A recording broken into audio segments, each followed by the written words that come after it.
La deuxième partie, c'était les experts, quoi, ceux qui maîtrisaient le jeu sur le bout des doigts. Donc, grâce au même vecteur, le fait de revoir le système de combat en profondeur, le fait de rajouter ces nouvelles technos, ça leur a obligé à réapprendre énormément de choses. Et là où ça a été un semi-échec, c'est que ça en a frustré beaucoup. Parce que, étant donné qu'ils ont investi des centaines et des centaines d'heures sur le jeu pour masteriser le jeu, le fait de se retrouver dans une situation d'apprentissage, c'est quelque chose que certains ont mal vécu. Parce qu'ils avaient l'impression de... Bah, ils étaient déboussolés en fait. Ils avaient l'impression qu'on les avait floués. Donc, alors qu'on avait l'intention de leur faire plaisir, au final, on les a blessés. Ouais, on a fait en sorte que tu puisses choisir les... Mais au final, il y a beaucoup de joueurs experts qui, au final, ont appris l'extension et de l'apprécient. Mais c'est, en fait, c'est plus le premier ressenti et la première perception. Nous, on a fait ça pour leur faire plaisir, pour vraiment leur donner plus. Mais le fait de revisiter l'existant, c'est quelque chose qui, au final, est mal passé. En fait, ils auraient préféré qu'on ne fasse que rajouter des éléments, et du coup, en fait, que leur expertise reste la même, mais qu'ils aient juste un nouvel apprentissage sur du nouveau à faire. Voilà, plutôt que de devoir redescendre 3 marches pour remonter 6 marches plus haut. C'est ce retour en arrière qu'avaient vexé les experts. Là où les fans de la première heure ne sont pas forcément des experts et du coup sont moins dans cette démarche de maîtrise totale et donc ils ont été moins dérangés, même si des fois les deux se mélangent. Voilà. Et on a eu aussi une approche assez orientée multijoueur avec En fait, Endless Space, c'est un 4X qui a un rythme de jeu assez rapide, mais qui avait pas mal de défauts de stabilité en multijoueur. Donc on voulait un peu répondre à la communauté multijoueur et à ces problèmes. Donc là, c'est au-delà du contenu gameplay, même si le contenu gameplay du coup était designé en gardant le multijoueur à l'esprit. Il y a eu un gros effort technique qui a été mis sur restabiliser le multijoueur et permettre de fluidifier les parties entre joueurs.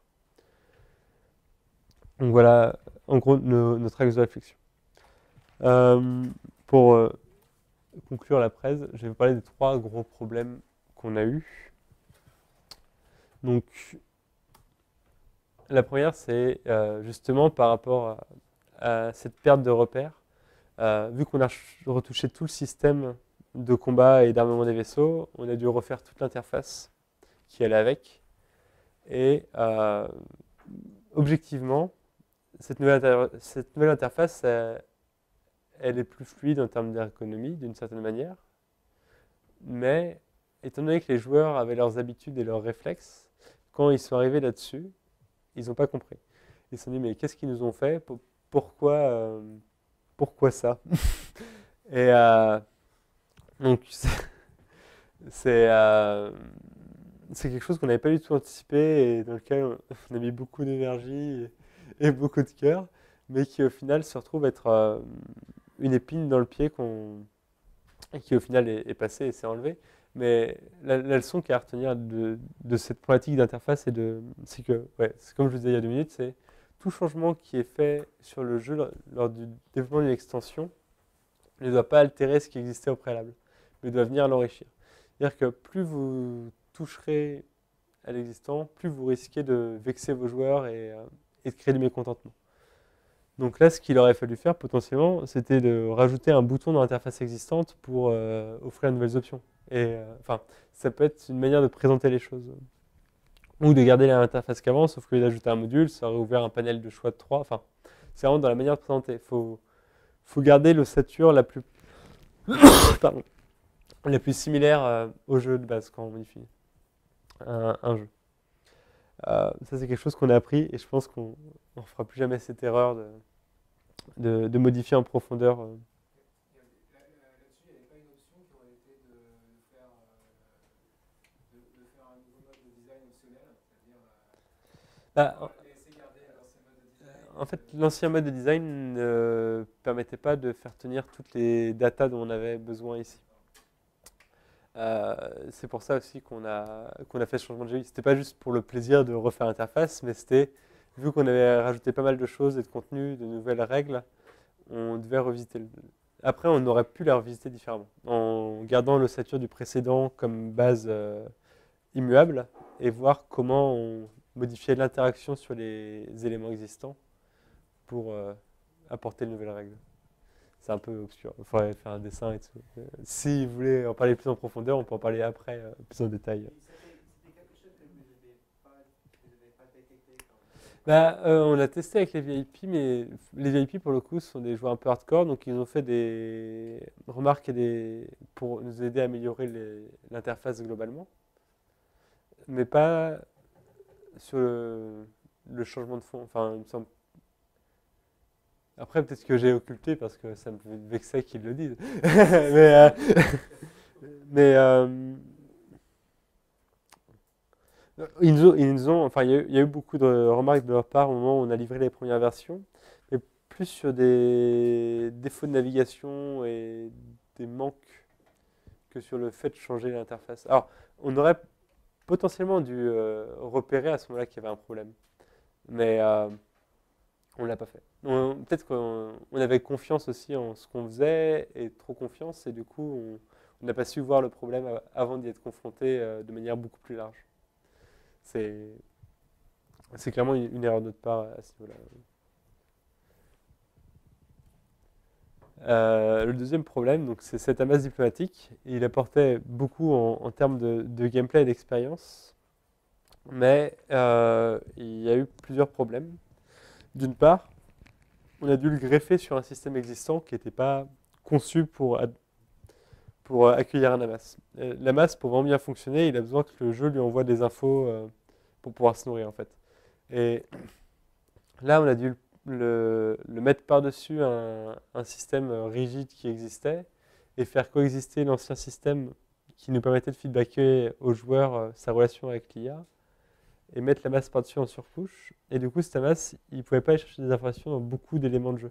Donc il était nourri, mais de manière un peu trop pauvre pour être exploité à 100%. Donc on a un début d'expérience plus émergente assez intéressante, mais c'est comme si on passait jamais la première voiture, quoi. C'est assez frustrant. Et de par ce manque d'infos, en fait, la masse n'était pas autosuffisant pour faire comprendre aux joueurs ce que l'IA voulait faire. Donc on a dû bricoler un système de feedback s'inspirant du précédent système pour que... Parce que dans la diplomatie, ce qui est important, c'est que le joueur comprenne les choix de l'IA et les accepte. Et on ne pouvait pas faire un système émergent plus réactif sans que le joueur puisse le comprendre et communiquer avec. Donc on a dû essayer de bricoler une passerelle entre l'ancien et le nouveau système. Et ça a été un peu complexe. Du coup, on peut se poser la question de est-ce qu'on a beaucoup gagné à intégrer Stamas. Je dirais oui, oui. Bonne soirée. On y a gagné parce que ça enrichit l'expérience de jeu globale, mais non, parce qu'on a perdu en clarté de communication avec le joueur. Je vois que ça fatigue, on va arrêter bientôt. Et dernier point, je n'ai aucune idée du temps que je... le dernier point, en fait, c'est l'harmonie. Donc, c'est la faction qu'on a fait arriver avec l'extension. Quand on a affiché la faction, en fait, on voulait quelque chose qui soit vraiment intéressant et nouveau dans le jeu. Donc, ce qu'on s'est dit, c'est que le jeu, en gros, il se construit autour de 4 ressources, la nourriture, l'industrie, la science et le dust, qui est la monnaie. Et on s'est dit, tiens, on va s'amuser, on va faire une faction qui n'utilise pas le dust. Et le dust, du coup, c'est un élément qui sert à énormément de choses dans le jeu. Donc, on s'est retrouvé à devoir revoir 80% des interfaces du jeu pour qu'elles s'adaptent à l'absence de cette ressource. On s'est retrouvé à devoir retoucher en fond pas mal d'éléments de gameplay pour que ça s'adapte.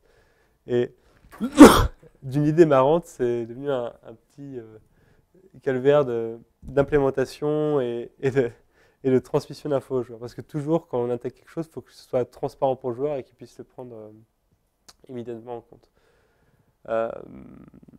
Autre problématique, c'est que vu qu'on a supprimé un des gros aspects fondamentaux du jeu, c'était très difficile d'équilibrer la faction puisqu'elle n'avait aucun point de comparaison avec les autres. Elle était complètement asymétrique.